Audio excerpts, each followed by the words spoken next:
শুরুর আগে আপনারা জানেন যে ইতিমধ্যেই এই খবর পেয়েছেন যে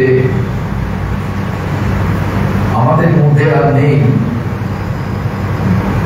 পোপ ফ্রান্সিস। আমরা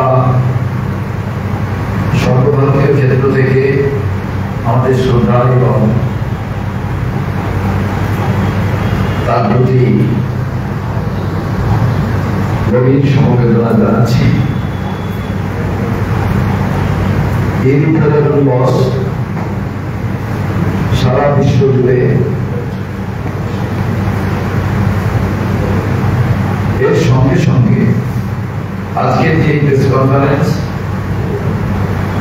এখানে উপস্থিত আছেন সর্বভারতীয় কংগ্রেস কমিটির সম্পাদক অম্বা প্রসাদজি, উপস্থিত আছেন পূজা রায়চৌধুরী, দাদা ভট্টাচার্য। আপনাদের কাছে আজকে আমরা কয়েকটি বিষয় তুলে ধরতে চাই। সেটা হচ্ছে সবারই জানা,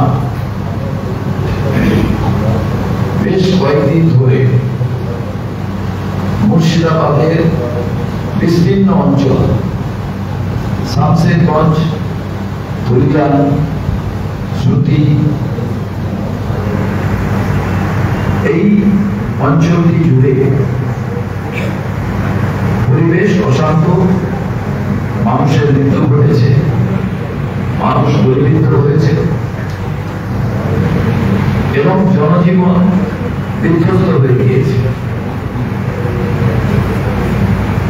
ওই এলাকার মানুষকে নদী পেরিয়ে অন্য জায়গায় আশ্রয় দিতে হয়েছে। 19 তারিখে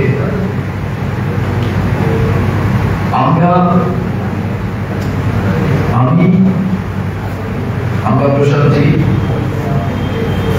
আমাদের সাংসদ ঈশা খান চৌধুরীজি, রাজ্য কংগ্রেসের অন্যান্য এক ঝাঁক নেতৃবৃন্দ এবং শামসেরগঞ্জ ব্লকের সভাপতি আমরা ওই অঞ্চলে গিয়েছিলাম। আমরা প্রায় 3টা থেকে আমি 9:30 পর্যন্ত এই অঞ্চলেই ছিলাম। ওই অঞ্চলের প্রত্যেকটি যে ক্ষতিগ্রস্ত পরিবার, সেই পরিবারের পাশে গিয়েছিলাম। যারা গুলিবিদ্ধ হয়েছেন তাদের কাছে, যে বাড়িতে 2 জন মানুষকে মেরে ফেলা হয়েছে তাদের বাড়িতে গিয়েছিলাম। একেবারে শেষে গুলিবিদ্ধ হয়ে যে মানুষটি মারা গেছেন শ্রুতিতে, তাদের বাড়িও গিয়েছিলাম এবং যারা গুলিবিদ্ধ হয়েছিলেন তাদের বাড়িও প্রত্যেকটি বাড়িতে আমি গিয়েছি। আমি সাংসদ এবং অল ইন্ডিয়া কংগ্রেস কমিটির সেক্রেটারি, এছাড়াও আমাদের সাথী যারা ছিলেন রাজ্য কংগ্রেসে, আমরা যখন ওখানে পৌঁছেছিলাম, পৌঁছানোর পর আপনাদের ইলেকট্রনিক্স মিডিয়ার অনেক সাথী ওখানে উপস্থিত ছিলেন। আমি প্রথমেই যেটি দাবি করতে চাই সেটি হচ্ছে,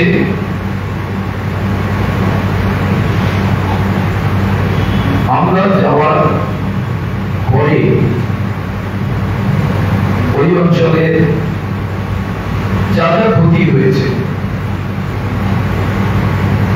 মন্দিরে যা ক্ষতি হয়েছে, মসজিদ,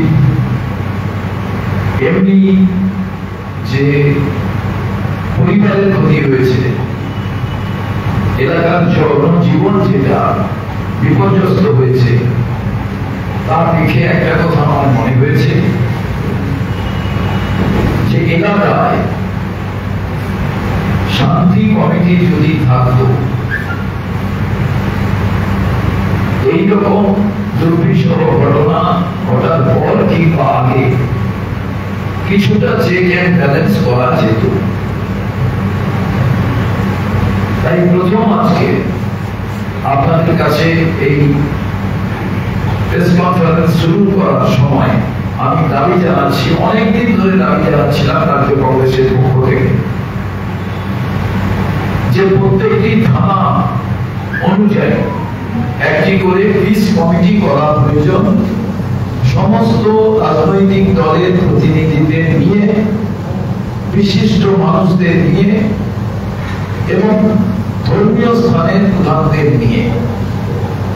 এবং এর জন্য আমরা থানা ঘেরাও করেছিলাম, কিন্তু দুঃখের বিষয় ওখানে পিস কমিটির নামে একটা মিটিং হয়েছে, যেটা বিজেপি এবং তৃণমূল মিলে করেছিলেন, অন্য কাউকে ডাকে। অথচ মুখ্যমন্ত্রী নেতাজি ইন্ডোর স্টেডিয়াম থেকে বলেছিলেন যে কংগ্রেসের সাংসদ, কংগ্রেসের যখন সাংসদ তাদের দায়িত্ব আছে, তো একটা পিস কমিটির মিটিং হবে, কংগ্রেসের সাংসদ জানতে পারবেন না, তাকে বলা হবে না। এলাকার আপনারা জানেন যে কাউন্সিলর যারা রাজ্য সরকার চালাচ্ছেন তাদের দলে, বিধায়ক তাদের দলে, সাংসদ মালদা দুটো বিধানসভা পড়ে, দুটো অঞ্চল পড়ে হচ্ছে মালদার লোকসভার ভেতরে। আর সেইটুকু জায়গা নিয়ে যদি কংগ্রেসের কোন দায়বদ্ধতা থেকে থাকে, কংগ্রেস কোন দায়বদ্ধতা অস্বীকার করে না। কংগ্রেসের সাংসদ পৌঁছেছেন ঘটনার সঙ্গে সঙ্গে, এসপির সঙ্গে কথা বলেছেন, পরবর্তী ক্ষেত্রে ডিজির সঙ্গে কথা বলেছেন। কিন্তু পিস কমিটি যখন তৈরি করার কথা বলা হচ্ছে, তখন অন্য সমস্ত রাজনৈতিক দলকে বাদ দিয়ে বলা হচ্ছে কাকে না, বিজেপি এবং তৃণমূল। এই বিজেপি তৃণমূলকে যদি পিস কমিটি করা হয়, তাহলে গোলমাল থামানো গেল না কেন? কেন এরকম ঘটনা ঘটল? এবং দুঃখের বিষয়,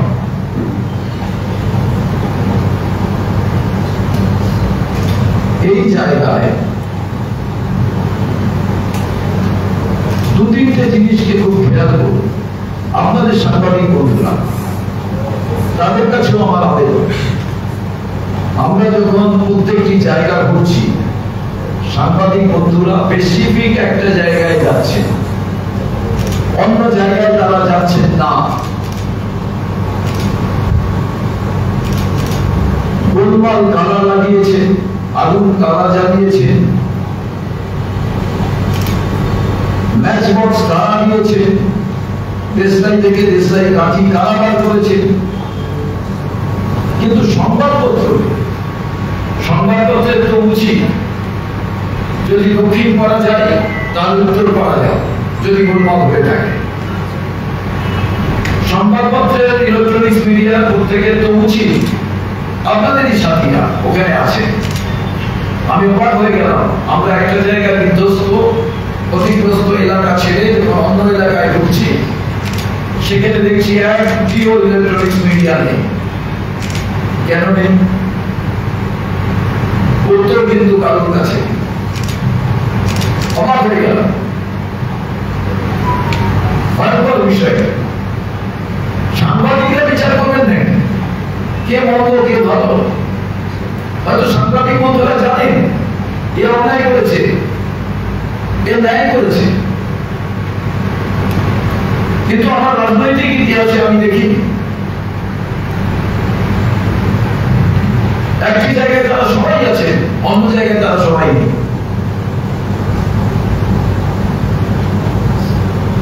স্বাভাবিকভাবে আপনাদের মধ্যে দিয়েই তো খবর হয়, অর্থাৎ যা ঘটে সেটাই খবর। কিন্তু সেটা যদি স্টোরি তৈরি হয়, সেটা তো হয়। এবং রাত্রি 9:30 পর্যন্ত যখন আমি ঘুরছি এলাকা, আমরা এখানে যারা আছেন তারা আরো আমার সঙ্গে রাজ্য কংগ্রেসের নেতৃত্ব, আমরা দেখলাম কি, আমরা দেখলাম এলাকার বাসী বলছেন যে রাতের বেলা পুলিশ টহল দিচ্ছে, যারা দোষ করেছে তাদের গ্রেফতার করা হোক, অসুবিধা নেই। কিন্তু রাতের বেলা যদি আপনি বাড়ি বাড়ি ঘোরা শুরু করেন, যারা গোলমাল করেছে, দুষ্কৃতিকারী যারা, তারা রাতের বেলা বাড়িতে থাকবে, স্বাভাবিক জনজীবন একেবারে বিপর্যস্ত, ভয়ে আতঙ্কে সবাই আছে। কেন পরিবেশ তৈরি হবে? আমি প্রত্যেককে জিজ্ঞেস করলাম আপনার বয়স কত? হিন্দু মুসলমান যেখানেই গেছি, কেউ বললেন 40, কেউ বললেন 42, কেউ বললেন 50, কেউ বললেন আমরা আজ পর্যন্ত এখানে কোন রকম কোন টেনশন হিন্দু মুসলমানের মধ্যে দেখিনি। ওখানে হিন্দুর পার্সেন্টেজ কত? 20, বাকি পার্সেন্টেজ কত? 80। এইরকম পরিবেশ তৈরি হলো কেন? হিন্দুরা যদি অন্য কাউকে ভোট দেন ওখানে, তাহলে তো সিদ্ধান্ত এদিক ওদিক হওয়ার নয় যদি মুসলমানরা অন্য কাউকে ভোট দেন। অতএব ভোটটা শুধু বিষয় নয়, এর পেছনে আলাদা একটা অভিসন্ধি আছে, যেটা আমি 1 মাস আগে থেকে বলছিলাম যে একটা একটা করে ব্লক তৈরি করার চেষ্টা করছি।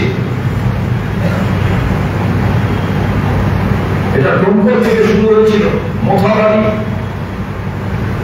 সেটা সাকসেস হয়নি।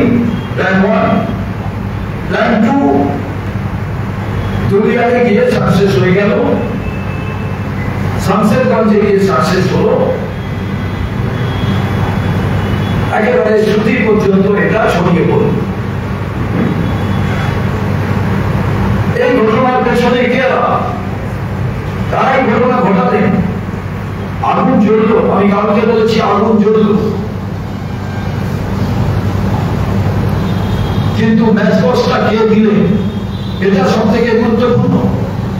তার সঙ্গে সঙ্গে আমি বলবো এই দাঙ্গার পেছনে বিজেপি এবং তৃণমূল প্রত্যক্ষভাবে আছে। এরা রাজনৈতিক ডিভিডেন্ড পেতে চায়। হিন্দু যারা বসবাস করেন, এই হিন্দুদের ভোট পাওয়া না পাওয়াতে ওই এলাকার ভোটের এদিক ওদিক কিছু নির্ভর করবে না। কিন্তু তারপরেও এই যে অশান্ত পরিবেশ তৈরি করার পরিকল্পনা, এটার পেছনে একটা ডিজাইন কাজ করছে। এই ইঞ্জিনিয়ারিংটা একদিনের ইঞ্জিনিয়ারিং নয়, এটা কংগ্রেসের শক্ত ঘাঁটির জায়গা। সেই জায়গায় কোন রাজনৈতিক দল জোর জবরদস্তি করে এমএলএ এবং কাউন্সিলর জিতেছে, কিন্তু মানুষ বুঝতে পারছে যে কাউন্সিলর এবং এমএলএ জিতলে যদি কংগ্রেসের প্রতিনিধি না থাকে তাহলে তার পরিণাম কি হয়। দীর্ঘদিন আমাদের প্রতিনিধি ছিল, অন্য রাজনৈতিক দলের প্রতিনিধি ছিল, এবং এখান থেকে ঘুরে এসে যেটা আমার মনে হয়েছে, ইমিডিয়েট এখানে স্বাভাবিক জনজীবন তৈরি করা প্রয়োজন। তার জন্য যে বাড়িগুলো ক্ষতিগ্রস্ত হয়েছে, হাইকোর্টের সিটিং জাজের মাধ্যমে তত্ত্বাবধানে ক্ষয়ক্ষতি অ্যাসেস করে রাজনৈতিক পক্ষপাতিত্বকে দূরে সরিয়ে এদের বসবাসের উপযুক্ত করে দেওয়া হোক। মানুষ সমস্ত কিছু করে গেছে যে বাড়িতে, সেখানে খাট থেকে শুরু করে বিছানা থেকে শুরু করে লাইট, পাখা, ফ্যান, কানেকশন সব নেই, কিছু নেই। এইগুলো ইমিডিয়েট অ্যাসেস করে দেওয়া প্রয়োজন। তার জন্য একটা হাইপাওয়ার কমিটি করে হাইকোর্টের সিটিং জাজের কাছে রিপোর্ট করতে হবে। কারণ এমনি অ্যাডমিনিস্ট্রেশনের কাছে যদি এই দায়িত্ব দেওয়া হয়, ওনারা দেখবেন কে কোন দলের, কে কোন মতের, কাঠমানি সেখান থেকে কতটা যাবে, এটা একটা ভয়ঙ্কর বিষয়। অনেকের গরু ছাগল চুরি হয়ে গেছে, এটাও একটা লিস্ট করে তাদের জীবন ধারণের জন্য সেই ব্যবস্থা করা প্রয়োজন। যে পরিবারে দুজনকে খুন করা হয়েছে, সেই পরিবারের সঙ্গে সবার সঙ্গে আমরা কথা বলছিলাম। ভেতরে গিয়ে আমাদের সাংসদ আমরা প্রসাদজি এবং অর্জুন হালদার প্রাক্তন বিধায়ক কথা বলেছিলেন।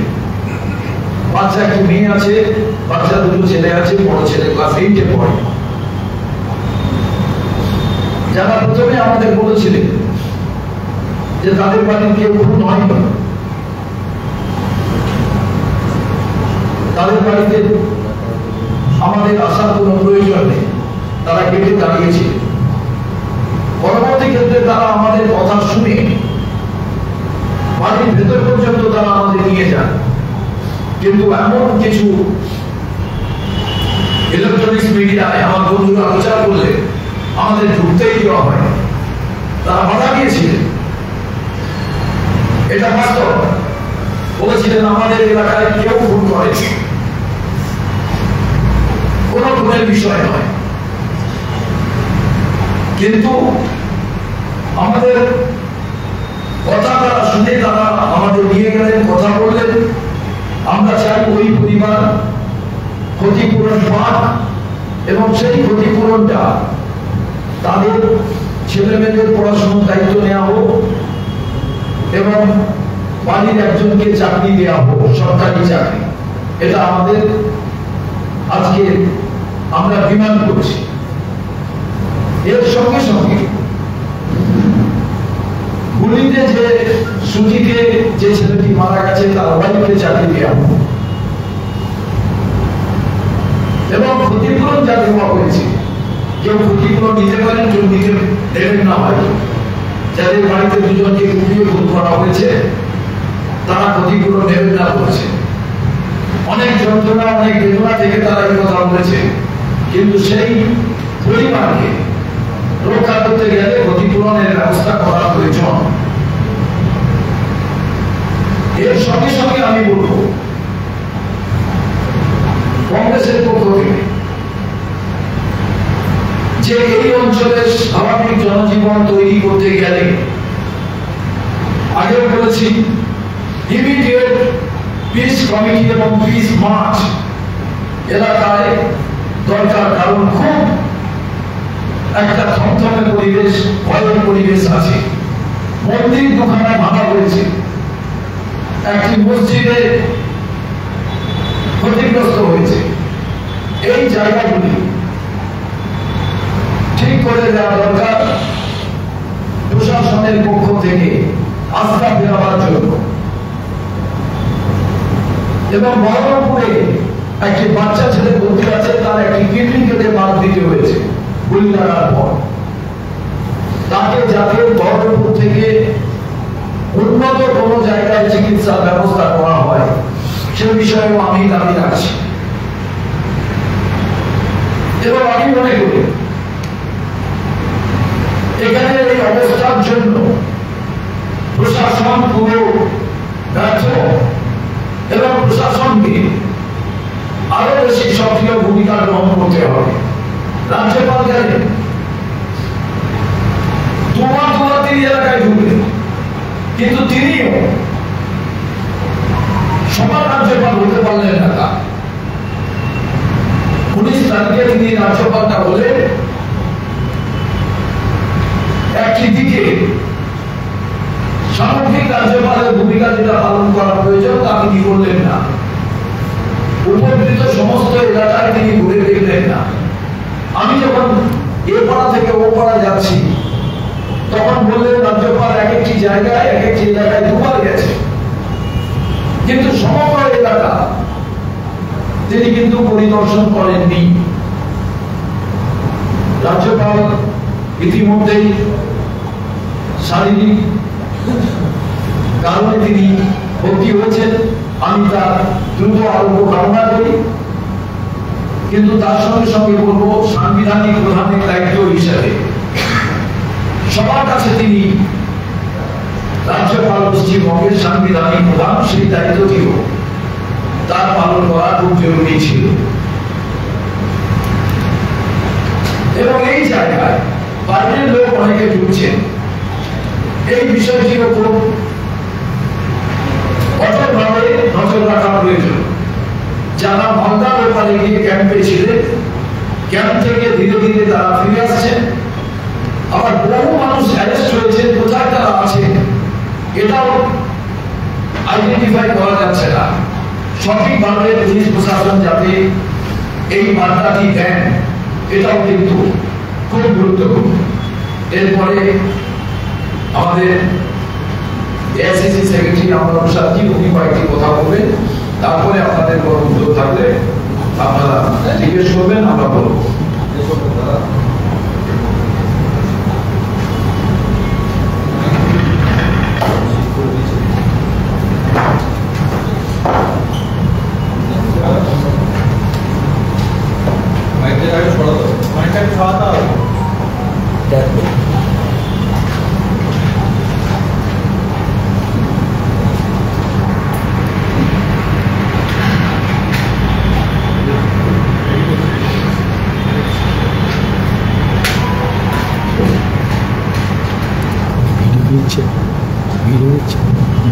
अभी के दौर में जैसा कि शुभंकर जी ने पूरा ब्रीफ किया और आप लोग भी देख रहे होंगे कि अभी के दौर में जो मौलवादी ताकतें हैं, जो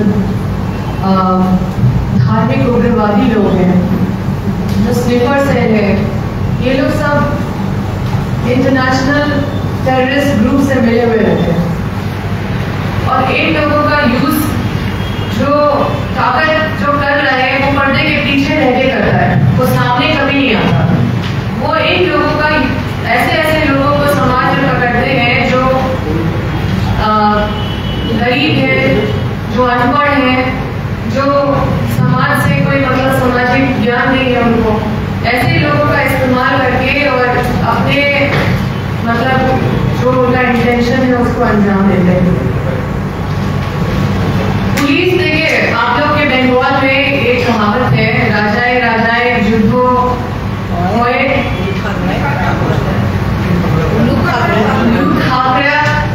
प्राण जाए। वहां पे जाके मुझे वही लगा कि ठीक ये जो बंगाली में जो कहावत है ये वहां लागू होता है कि राजाए राजाए युद्ध कर रहे हैं और जो उल्लू खाखराए जो है उनका प्राण जा रहा है। उल्लू खाखरा कौन है? वो राजा का सेना होता है और यहाँ पे उल्लू खाखराए है जो गरीब जो दबे कुचे जो पिछड़े लोग हैं, वो लोग का यूज किया जा रहा है ये सारा चीज को पूरा करने के लिए। जो पुलिस है वो सिर्फ क्यूरेटिव एक्शन फॉलो कर रही है, वो भूल गई है कि प्रिवेंटिव एक्शन भी कोई चीज होता है। वो पूरी तरह से आप देखिएगा कि जैसे अमूमन कोई मर्डर होता है, कोई छोटा मोटा चोरी होता है तो वो लोग इन्वेस्टिगेशन पे लग जाते हैं। तो बड़े बड़े जो कॉन्स्पिरेसी है, इस तरह के ऑर्गेनाइज क्राइम है, इसमें भी अगर वो ये बोलेंगे कि ठीक है हम जांच कर रहे हैं, इन्वेस्टिगेशन कर रहे हैं और स्टेट स्पॉन्सर्ड इस तरह का चीज जब दिख रहा है, इसमें पूरी तरह से पुलिस केडर एकदम सरकार के टट्टू बने हुए हैं। ये बहुत ही दुर्भाग्य है। पुलिस को ये भी पुलिस का ड्यूटी है कि वो प्रिवेंटिव एक्शन ले। कोई भी और क्राइम करने से पहले कॉन्स्पिरेसी भी कर रहा है, उसको प्लानिंग भी कर ले रहा है, उसको एग्जीक्यूट भी कर ले रहा है, उसको अंजाम भी दे रहा है और उसके बाद उसका कमीशन भी हो रहा है। और उसके बाद पुलिस आती है, बोलती है कि हम जांच कर रहे हैं, हम इसको देख रहे हैं। ये कितना दुर्भाग्य का बात है। हमको पुलिस का मरहम नहीं चाहिए। सरकार जो मरहम दिखाने का कोशिश कर रही है, कहीं यही सरकार तो नहीं है जो चोट भी देने का काम कर रही है और मरहम लगाने का नाटक कर रही है। तो निश्चित रूप से जनता बेवकूफ नहीं है। आप मैया योजना दीजिए, सैया योजना दीजिए, भैया योजना दीजिए, आप लैपटॉप दीजिए, साइकिल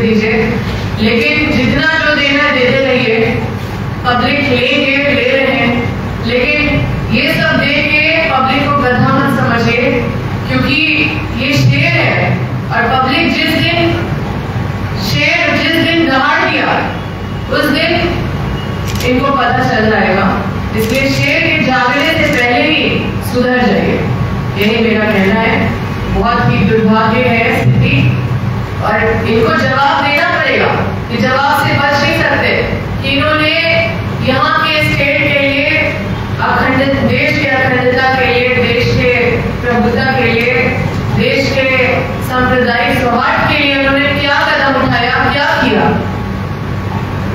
सिर्फ ये क्यूरेटिव मेजर दिखाने से और मतलब दिखाने से ये साफ दिखता है, ये लोग सोच रहे हैं, इतने दिन से ये लोग सोच रहे हैं कि हम तानाशाह पूरा तरीका अपनाएंगे और पब्लिक को गधा समझेंगे। तो बस इनको हम यही कहना चाहते हैं कि आप सुधर जाइए, इससे पहले कि ये जनता जब शेर बन के दहाड़ेगी ना, तब इनको पता चलेगा और तब इनकी हालत जो होगी वो देखने लायक नहीं होगा।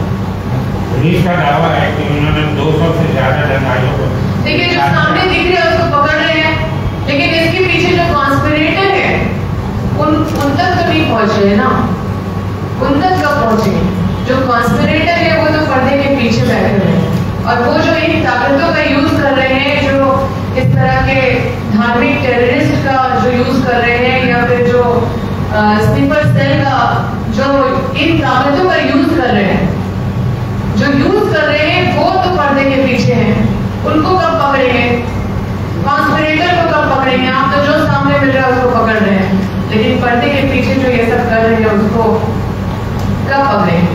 But do you think that it is being said that it was a strong vote bank pocket for Congress? And do you think that those pockets are being exactly targeted where Congress was strong, it was a part of a plot where Congress...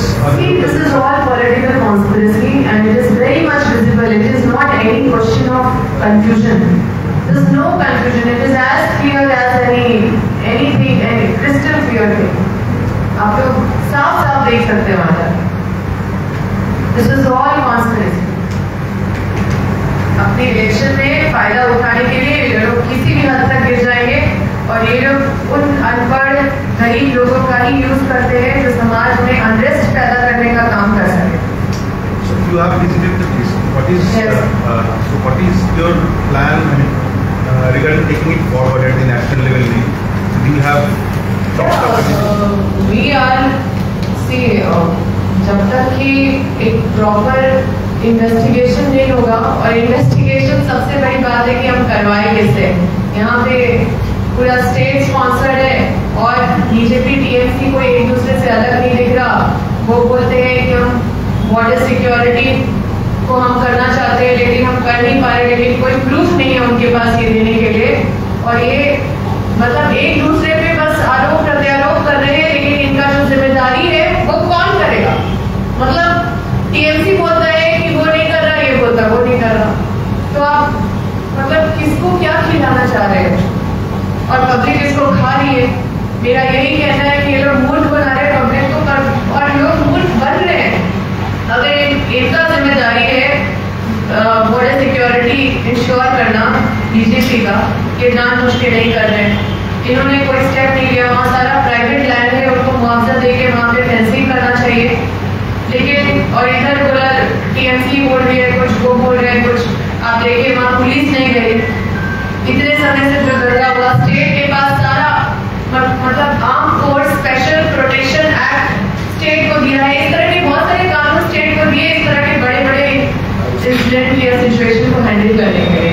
state इतनी fail नहीं हो सकती, कोई भी state को इतना शक्ति दिया गया है कि ये सारे जो इंसिडेंट है इससे स्टेट को प्रोटेक्ट करने के लिए।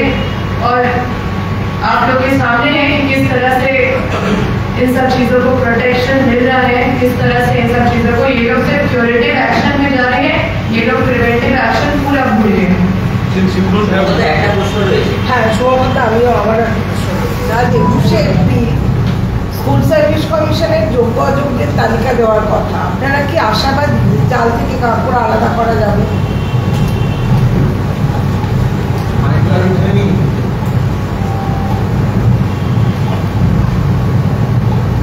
দেখুন, স্কুল সার্ভিস কমিশনের বিষয়ে অত্যন্ত চাপ হয়েছে, এটা পশ্চিমবঙ্গের কাছে দুর্ভাগ্য। এতক্ষণে তো আলাদাভাবে নাকি লিস্ট দেওয়ার কথা শুনছিলাম, অপেক্ষা করা যাক কি তারা দিতে পারেন, কি হয়। এবার প্রশ্ন হচ্ছে অরিজিনাল কোন শিল্প ওনাদের কাছে আছে কিনা, কি ঘটনা, সবটাই হচ্ছে কার্পেটের তলায়। আমি মনে করি পশ্চিমবঙ্গের শিক্ষা ব্যবস্থা সরকার তার বিশ্বাসযোগ্যতা হারিয়েছে। আইনানুগ পদ্ধতিতে কোনো সময় দেখা যাচ্ছে কিছু আলো দেখা যাচ্ছে, কোনো সময় আলো দেখা যাচ্ছে না। যে রায় হয়েছে সেই রায়ের প্রেক্ষাপটে কতদিন পর্যন্ত এদের চাকরি বহাল থাকবে, আলটিমেট রাষ্ট্রপতি আইনের সীমারেখা কোথায় গিয়ে দাঁড়াবে, সবটাই কিন্তু একটা হেজিমনিতে এসে দাঁড়িয়ে আছে। আমি আশাবাদী একটা জায়গায়, এবং এটাই বিশ্বাস করি যারা যোগ্য তাদের যাতে চাকরি বহাল থাকে, অযোগ্যদের চাকরি যাক। কিন্তু আমি অযোগ্যকে যোগ্যকে এইটা কোন পদ্ধতির পদে নির্ধারিত হবে, এখানেই তো সমস্যা। এটা যদি ঠিক হতো তাহলে তো এতগুলো আমাদের তর্ক বিতর্ক আইন লড়াই কোনো কিছুই হতো না। তো যতক্ষণ পর্যন্ত এই যোগ্য অযোগ্যের তালিকা সঠিকভাবে নাম লিস্ট করা যাচ্ছে, অর্থাৎ নাম আমরা দেখতে পাচ্ছি, কিংবা আজকে তো সবার ভিড় ওই জায়গায়, এখন দেখার বিষয় hopeful for the best. আজকে জিন্দালদের পাওয়ার প্ল্যান্টের উদ্বোধন করবেন মুখ্যমন্ত্রী, বলছেন 16,000 কোটি টাকার এই যে প্রজেক্ট, এটা গোটা দেশের মধ্যে রাজ্যের একটা মাইলফলক। 15,000 কর্মসংস্থানের কথা বলেছেন আজকে মুখ্যমন্ত্রী। আমি আপনাদের একটা কথা বলি, কংগ্রেসের আমল ছিল কারখানায়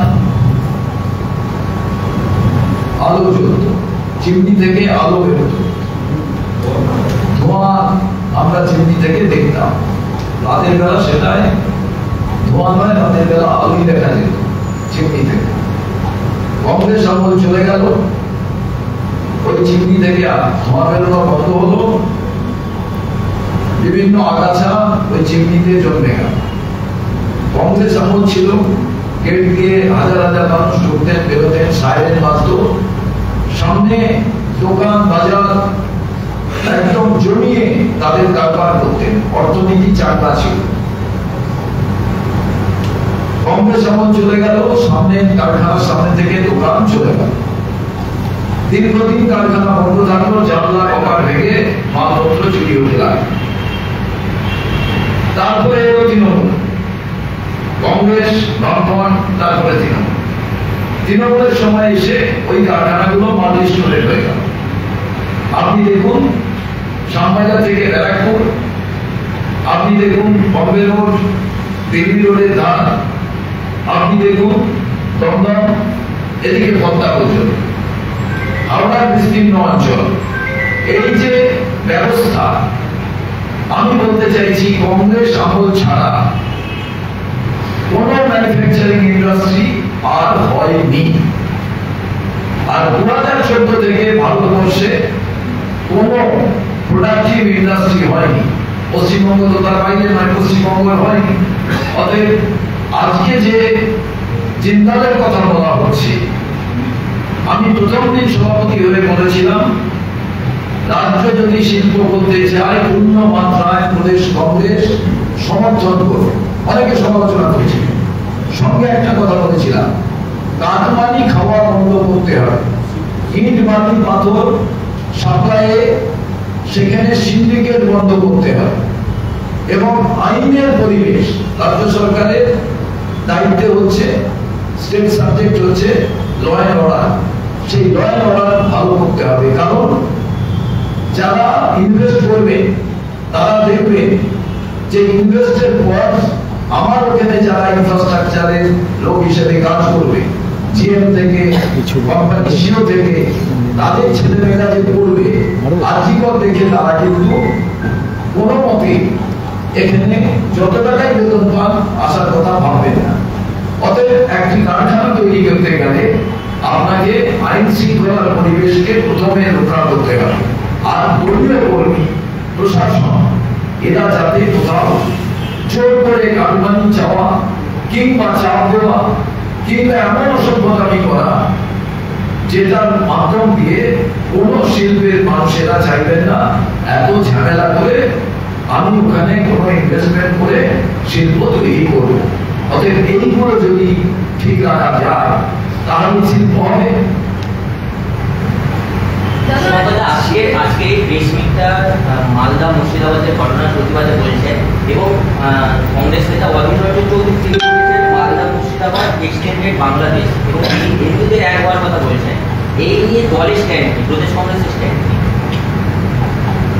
আমি মনে করি কোন একজন রাজনৈতিক ব্যক্তিত্ব তিনি একটা প্রেক্ষাপট থেকে কথা বলেন। আমাদের নেতা তিনি একটা প্রেক্ষাপট থেকে অনেক আগে এই কথাটা বলেছিলেন। আজকে আমি এটা মনে করি পশ্চিমবাংলার সীমানা যা আছে, পশ্চিমবাংলার মানুষের যে ঐতিহ্য, পশ্চিমবঙ্গের মানুষ এই সীমানাগুলো তারা নিজেরাই রক্ষা করতে পারবেন। বর্ডার সিকিউরিটি ফোর্স না থাকলেও তারা রক্ষা করতে পারবেন, রাজ্য পুলিশ না থাকলেও তারা রক্ষা করতে পারবেন। কিন্তু পশ্চিমবাংলার মানুষেরা আইন মানে, আর পশ্চিমবাংলার মানুষ আজকে যেটা মনে করেন পরের দিন ভারতবর্ষ সেটাকে মনে করে। তো স্বাভাবিকভাবেই এত বেশি স্বাধীনতা আন্দোলনে প্রাণ বিসর্জন দেওয়া মানুষের নামই হচ্ছে পশ্চিমবঙ্গ। অধীর রঞ্জন চৌধুরীর এই বক্তব্য কি সমর্থন করছে দল? আমি একটা জিনিস বলি, একজন রাজনৈতিক ব্যক্তি তিনি যখন কোনো একটা জায়গায় দাঁড়িয়ে কোনো কথা বলেন তখন তার প্রেক্ষাপট, পরিস্থিতি, পরিবেশ কোন জায়গায় দাঁড়িয়ে তিনি বলেছেন সেটা সেই সময়কার বিষয়। যেমন যে পরিবারের কাছে আমরা গিয়েছিলাম যাদের বাড়িতে দুজন ভূত হয়ে গেছে, তাদের বাড়িতে আমাদের ঢুকতে দিচ্ছিলেন। তারা বলেছিলেন অধীরবাবু 20% কথা বলেছেন, এখানে 80% মুসলমান, তো উনি আমাদের কথা বলেন। কিন্তু তা নয়, অধীর চৌধুরী মহাশয় ওখানে বলেছিলেন এতদিন বছরকে বছর 50 বছর ধরে একসঙ্গে বসবাস করছেন, ভাতৃত্ববোধকে বজায় রেখে একই চায়ের দোকানে গল্প করে 20% মানুষ হিন্দু, 80% মানুষ মুসলমান। যদি কোনো সময় মুসলমানরা 20% উপরে অত্যাচার করতে চাইতেন তাহলে অনেক বেশি অত্যাচার হতো। এতদিন তো তা হয়নি। অতএব 20% 80% একত্রিত ভাবে থেকেছে। আজ এমন কি হলো, আমি সেটা থেকেই বলেছি যে এটা 20% 80% লড়াই নয়। এই লড়াইয়ের পেছনে যেটা আছে সেটা হচ্ছে পশ্চিমবাংলার মাটিতে সংকীর্ণ ধর্মীয় মেরুকরণের মধ্যে দিয়ে, ভালো করে মাইন্ড করে শুনুন, সংকীর্ণ ধর্মীয় মেরুকরণের মধ্যে দিয়ে সামনে 2026 নির্বাচনকে রেখে রাজনৈতিক মেরুকরণ তৈরি করা এবং রুটি শেখা। সেখান থেকে এনারা প্লট তৈরি করছেন। সেই প্লটটা হলো আগুন লাগাবার প্লট, আর সেই প্লটে আগুন লাগাবার জন্য দেশলাই সাপ্লাই করার কাঠি বার করে দেওয়ার পর এই দুটো করার দায়িত্ব যারা কাঁধে তুলে নিয়েছেন নিজেদের নির্বাচনী যে জেতার স্বার্থে, তার নাম বিজেপি এবং তৃণমূল। বিজেপি বলছে যে ওরা ওখানে যাওয়ার সুযোগ পায়নি, কিন্তু আপনি মানে আপনার কংগ্রেস বা সিপিএম তারা যাওয়ার সুযোগ পাচ্ছে, বিজেপিকে যাওয়ার সুযোগই দেওয়া হবে। আপনাকে একটা কথা আমি বলি, যদি আমি দাঙ্গা লাগিয়ে থাকি, আমি উস্কানি দিয়ে থাকি আমার রাজনৈতিক স্বার্থে, তাহলে দেখবেন মনে ভয় থাকে, মনে সংশয় থাকে সে জায়গায় যাওয়া। আমরা যখন যাই, এই যে তৃণমূলের বড় বড় নেতাদের 1 টাকা করে সিকিউরিটি, বিজেপির নেতাদের 1 টাকা করে সেন্ট্রাল ফোর্সের সিকিউরিটি, আমার তো কোনো সিকিউরিটি ছিল না, একটা কনস্টেবলও ছিল না। কালকে আপনি সমস্ত ভিডিও দেখুন, 5000 পুলিশ পাহারা ছিল। কংগ্রেস প্রতিনিধি দল উইদাউট এনি সিকিউরিটি সমস্ত জায়গা ভিজিট করেছি, কারণ এলাকার মানুষ জানে এরা আগুন লাগাতে আসেনি, এরা কাউকে দেশলাই সাপ্লাই করতে আসেনি। এরা যেখানে আগুন লেগেছে, যেখানে কোথাও দেশলাই জমা আছে, সেগুলো জল ঢালতে এসছে। এরা এলাকাকে শান্ত করার জন্য গেছে। তা না হলে প্রদেশ কংগ্রেসের পক্ষ থেকে ভাইচারার কথা, মাদ্রাসা মসজিদ থেকে রাম মন্দির পর্যন্ত আমরা সম্ভাবনা যাত্রা করেছি। আমি বলেছি যে একটা আর্কিটেকচারিং প্রসেস তৈরি হচ্ছে, এরা গোলমাল লাগাবার চেষ্টা করছে। কারণ যে কোনো রাজ্যে দেখবেন এই গোলমালকে সামনে রেখে, হিন্দু মুসলমানকে সামনে রেখে, এইভাবে বাংলাকে সামনে রেখে ভোটকে একত্রিত করানো হয়েছে। এটা বাইনারি পলিটিক্সের একটা অঙ্গ। And this is a match fixing. And এটা হচ্ছে one kind of line, criminal match fixing process, and through this process they are enjoying this system, and through this system they want to earn their dividend. And as a result, now ওই কটা হিন্দু পরিবার ওখানে তারা কাকে vote দিবেন না দিবেন কি এসে যায়, কারণ ওই কটা হিন্দু পরিবারের উপরে আক্রমণ হলে সারা বাংলা জুড়ে প্রচার করা যায়। এটা একটা আলাদা প্ল্যান। এই প্ল্যানটা মোটামুটি ক্ষেত্রে রুখে দিতে পারা গেছে, এখানে রোকা যায়নি। পুলিশ যদি সচল হতো রোকা যেত। আমি জিজ্ঞেস করেছিলাম ওই বাড়ির মানুষদের, আগুন লেগেছে, আগুন লাগালো কে, দেশের কাছিটা দিল কে?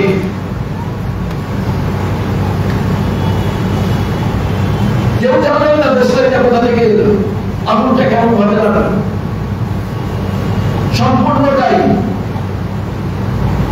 one kind of system। সেই সিস্টেমটা কি না, বাইনারি পলিটিক্সের একটা পার্ট, এবং সেই পার্টটা এনারা এভাবেই রপ্ত করলেন যে এক্সপেরিমেন্টাল বেসিস। কেন গেলেন না আজ পর্যন্ত? অন্য জায়গায় ভাষণ হচ্ছে, ক্যাম্প খোলা হচ্ছে, ওই জায়গায় কেন যেতে পারলেন না? রাজ্যপাল গেলেন একটা জায়গায়, আর একটা জায়গায় গেলেন না।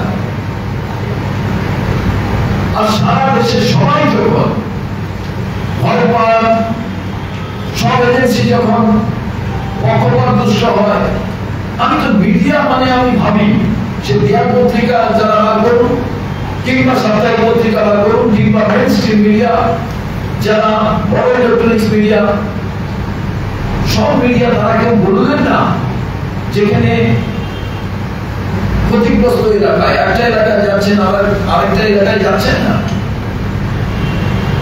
আমি 9:30 পর্যন্ত যখন বললাম একটা জায়গায় পর্যন্ত যাচ্ছেন, বাকি জায়গায় তারা ঢুকছেন না। কারণটা কে দোষী কে নির্দোষ আপনার ইনভেস্টিগেশন তো জানা যায়। হ্যাঁ, তারপরে অনেক মানুষ জানতে পারে, মিডিয়ার কাছে খবর থাকতে পারে। মিডিয়া মানে তো স্টোরি বানানো নয়, মিডিয়া মানে তো যেটা ঘটছে সেটাকে তুলে ধরা। আমি একটা সম্প্রদায় পর্যন্ত মিডিয়াকে দেখেছি, অন্য সম্প্রদায়ের জায়গায় যখন ঢুকেছি আমি একটা মেইনস্ট্রিম মিডিয়াকে দেখি। Very unfortunate. এটা বাংলা, এটা অন্য রাজ্য নয়। তাদের উপরে আস্থা রাখুন।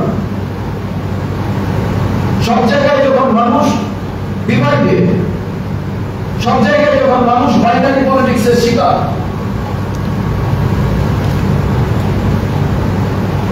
তখন যদি বারে বারে যে কথাটা বলি, faith is mightier than sword. আজকের দিনে boom and camera is mightier than sword. তখন তারাও যখন, আমি স্বীকার করে নিলাম উনি অভিযুক্ত, তাহলে কি আমি দেখাবো না? লস লস, ধ্বংস ধ্বংস, তার ছবি কেন হবে না? মানুষের কাছে তো সবটা তুলে ধরা, মানুষ তো এবার বিচার করবে। সাফিসিয়েন্ট এভিডেন্সিয়াল প্রুফ থাকলে তা নিয়ে বিচার হবে, মানুষ সিদ্ধান্ত গ্রহণ করবে। রাজ্যপাল গেলেন একটা দিকে, বাকি দিকে গেলেন না। কোন বহুত্ববাদের কথা কে বলবে? আমি তাই মনে করি এখন যেটা খুব জরুরি, এলাকায় বিএসএফ আছে, একদলের অভিযোগ যে চটি পরে বিএসএফ এর ড্রেস করে গুলি করা হয়েছে। এটাও জানা প্রয়োজন যে খুব জরুরি ছিল, তাই বিএসএফ কি সত্যি চটি করে ওই জায়গায় চলে গিয়েছিলেন কিনা। এত গুলি চলল, এই গুলিটা কি কারণে চললো তারও ইনভেস্টিগেশন হওয়া প্রয়োজন। সেই জন্যই তো আমরা শামশেরগঞ্জ পুলিশ স্টেশনের এক পাশ পর্যন্ত গেলাম, অন্য পাশটা গেলাম না। আবার সুতির একটা পাশ পর্যন্ত গেলাম, অন্য পাশ গেলাম না। মানুষ আতঙ্কিত হয়ে পড়ছে। এক ভদ্রমহিলা খুব কান্না যে আমার ছেলে কি অবস্থা, একটি ছেলের এই পাশ দিয়ে গুলি চলে গেছে।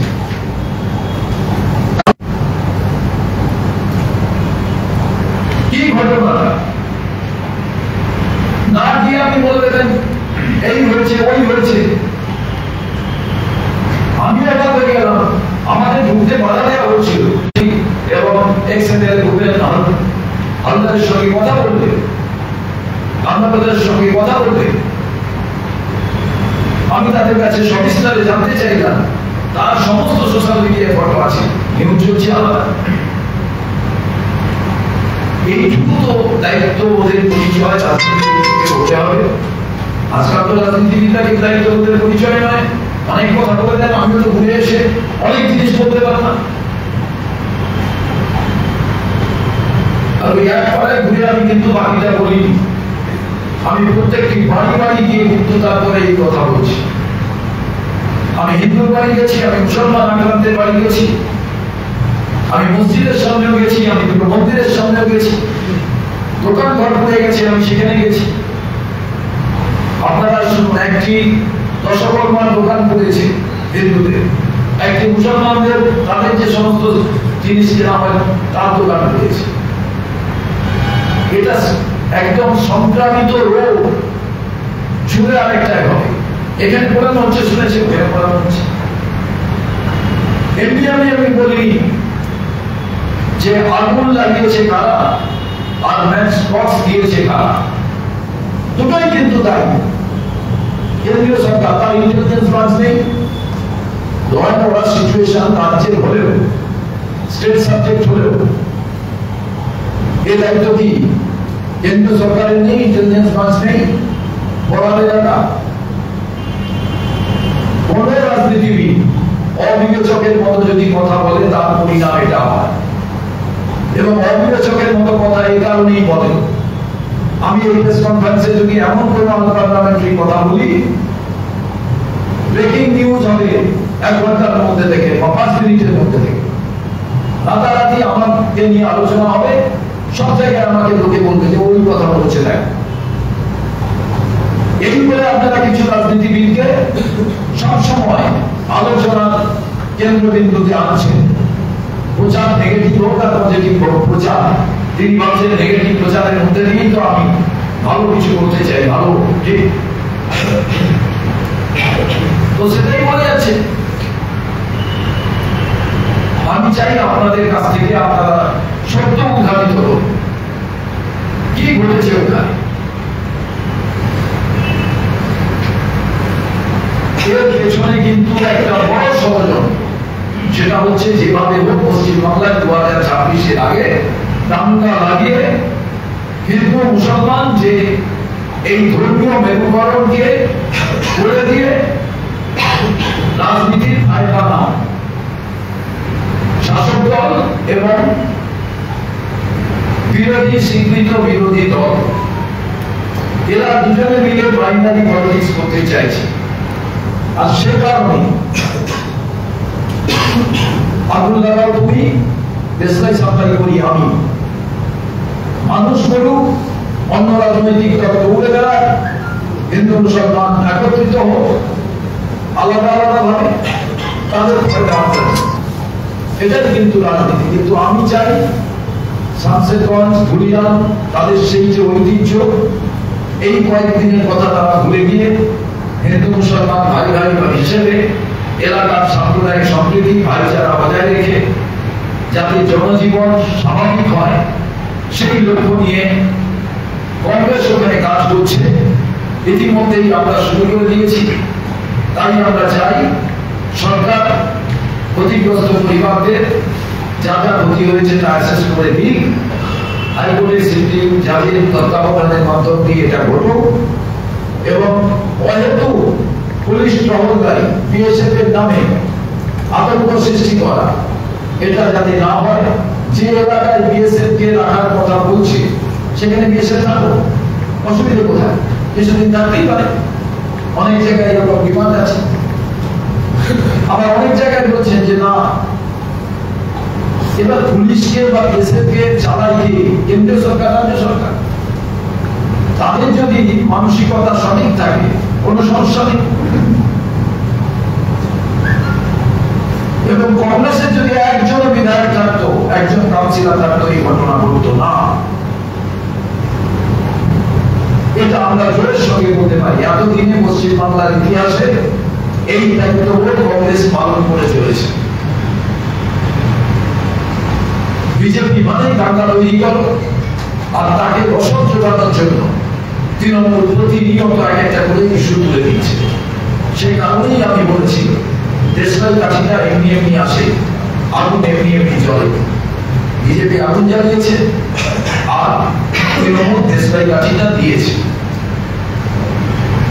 প্রশাসন যদি সঠিক থাকতো দেশলাইকেও খুলে কাঠি বার করতে পারতো না, দেশলাই জ্বালাতে পারতো না, আর বিজেপির পক্ষে আগুন জ্বালানো সম্ভব হতো না।